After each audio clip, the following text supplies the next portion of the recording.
Amid the chaos of a battle against an alien invading force, Storm raised her arms, feeling the electricity in the air building. The sky darkened, and thunder echoed as a warning to her enemies. Her white eyes glowed as a powerful cyclone emerged, sweeping away the enemy troops. She felt the weight of leadership, knowing that her decisions impacted the lives of everyone around her. At the center of the storm, Aurora Monroe was nature incarnate, but she also knew this was just the first of many battles.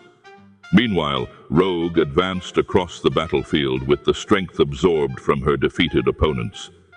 Each touch was a weapon, every contact granted her the power of her enemies, but it also brought solitude. She used this strength to protect her friends, but the cost was high. In a direct confrontation, Rogue absorbed the powers of an energy-based alien, feeling the immense charge course through her body. It was a constant reminder of her burden. Power always came with the impossibility of physically connecting with those she loved most. Jean Grey focused at the center of the chaos, her eyes ablaze as the Phoenix Force stirred within her. With a simple gesture, she lifted debris from the battlefield, shielding her allies from a deadly attack.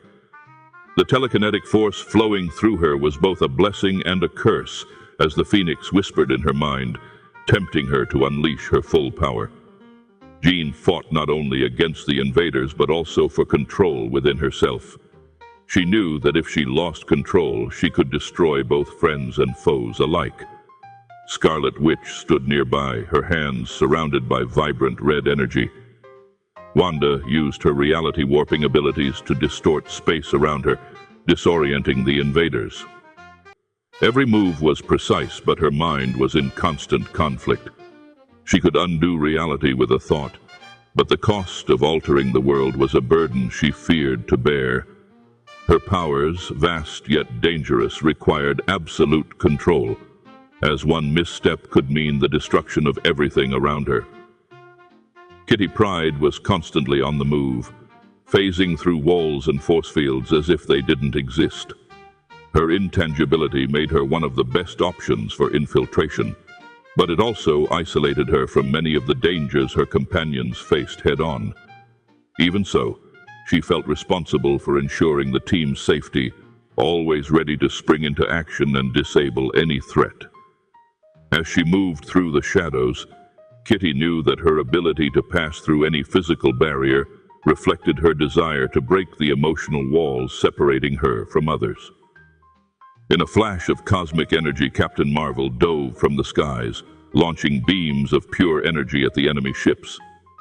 Carol Danvers was an unstoppable force, a combination of brute strength and cosmic abilities. She knew she was one of the planet's greatest defenders, and this responsibility weighed heavily on her shoulders. In the midst of battle, her confidence was unshakable, but inside, Carol still wrestled with doubts about the impact of her powers on the world. She knew that in the end, her strength wasn't just in her physical power, but in her unwavering will to protect those who couldn't defend themselves. Emma Frost, finally, observed everything from afar. Her skin transformed into gleaming diamond, a symbol of her resilience. She was both a telepath and a strategist, using her sharp mind to coordinate attacks while entering the minds of enemies, destabilizing their defenses. The hardness of her physical form reflected the hardness of her spirit, and Emma knew her role was to ensure the team remained focused and efficient. As the battle raged around her, she remained unperturbed, her confidence unshaken in her ability to manipulate both the minds and hearts of those around her.